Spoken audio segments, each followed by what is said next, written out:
Thus comes the English with full power upon us, and more than carefully it concerns us to answer royally on our defences. Therefore the Dukes of Berry and of Bretagne, of Brabant and of Orleans, shall make forth, and you, Prince Dauphin, with all swift dispatch to line and new repair our towns of war with men of courage and with means defendant. For England his approaches makes as fierce as waters to the sacking of a gulf. It fits us then to be as provident as fear may teach us out of late examples left by the fatal and neglected English upon our fields. For my most redoubted father, it is most meet we arm us against the foe, for peace itself should not so dull a kingdom. Though war nor no known quarrel were in question, that defences, musters, preparations should be maintained, assembled, and collected, as were a war in expectation. Therefore, I say 'tis meet we all go forth to view the sick and feeble parts of France, and let us do it with no show of fear, no, with no more than if we heard that England were busied with her wits on Moristan. For, my good liege, she is so idly kinged, her sceptre so fantastically borne by a vain, giddy, shallow, humorous youth, that fear attends her not. O peace, Prince Dauphin, you are too much mistaken in this king. Question, your grace, the late ambassadors, with what great state he heard their embassy, how well supplied with noble counsellors, how modest in exception, and withal how terrible in constant resolution, and you shall find his vanities forspent were but the outside of the Roman Brutus, covering discretion with a coat of folly, as gardeners do with odor hides those roots that shall first spring and be most delicate. Well, 'tis not so, my lord high constable, but though we think it so, it is no matter. In cases of defence, 'tis best to weigh the enemy more mighty than he seems, so the proportions of defence are filled, which of a weak or niggardly projection doth, like a miser, spoil his coat with scanting a little cloth. Think we King Harry strong, and princes look you strongly armed to meet him. The kindred of him hath been fleshed upon us, and he is bred out of that bloody strain that haunted us in our familiar paths. Witness our too much memorable shame when Cressy battle fatally was struck, and all our princes captive by the hand of that black name, Edward, Black Prince of Wales. Wales that his mountain sire, on a mountain standing, up in the air, crowned with the golden sun, saw his heroical seed, and smiled to see him mangle the work of nature and deface the patterns that by God and by French fathers had 20 years been made. This is a stem of that victorious stock, and let us fear the native mightiness and fate of him. Ambassadors from Harry, King of England, do crave admittance to your majesty. We'll give them present audience. Go and bring them. You see this chase is hotly followed, friends. Turn head and stop pursuit, for coward dogs most spin their mouths when what they seem to threaten runs far before them. Good, my sovereign, take up the English short, and let them know of what a monarchy you are the head.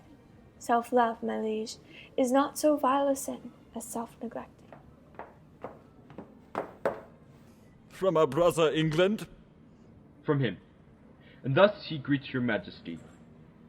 He wills you in the name of God Almighty, that you divest yourself, and lay apart the borrowed glories that by gift of heaven, by law of nature and of nations, belong to him and to his heirs, namely, the crown and all wide-stretched honours that pertain by custom and the ordinance of times unto the crown of France, that you may know 'tis no sinister, nor no awkward claim, picked from the warm holes of long vanished days, nor from the dust of old oblivion raked. He sends you this most memorable line, in every branch truly demonstrative, willing to overlook this pedigree, and when you find him evenly derived from his most famed of famous ancestors, Edward III, he bids you then resign your crown and kingdom, indirectly held from him, the native and true challenger. Or else what follows? Bloody constraint. For if you hide the crown, even in your hearts, there will he rake for it. Therefore, In fierce tempest is he coming, in thunder and in earthquake, like a Jove, that, if requiring fail, he will compel, and bids you, in the bowels of the Lord, to deliver up the crown, and to take mercy on the poor souls, for whom this hungry war opens his vasty jaws. And on your head, turning the widow's tears, the orphan's cries, the dead man's blood, the pining maiden's groans, for husbands, fathers, and betrothed lovers, that should be swallowed in this controversy.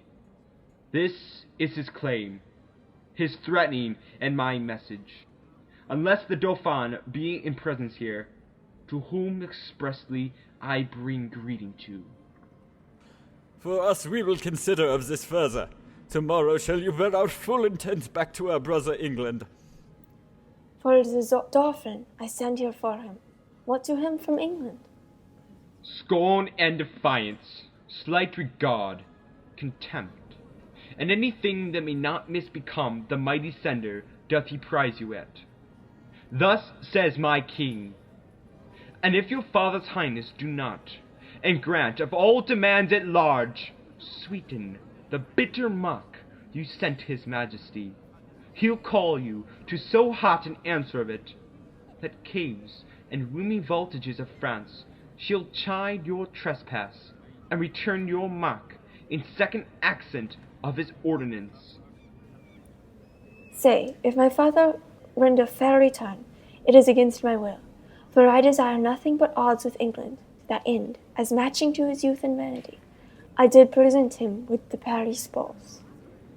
He'll make your Paris Louvre shake for it, were it the mistress court of mighty Europe. And be assured, you'll find a difference, as we his subjects have in wonder found, between the promise of his greener days and these he masters now. Now he weighs time even to the utmost grain. That you shall read in your own losses, if peace stay in France. Tomorrow shall you know our mind at full. Dispatch us with all speed, lest our king come here himself, to question our delay, for he is footed in this land already. You shall soon dispatch us with fair conditions. A knight is but small breath and little pause to answer matters of this consequence.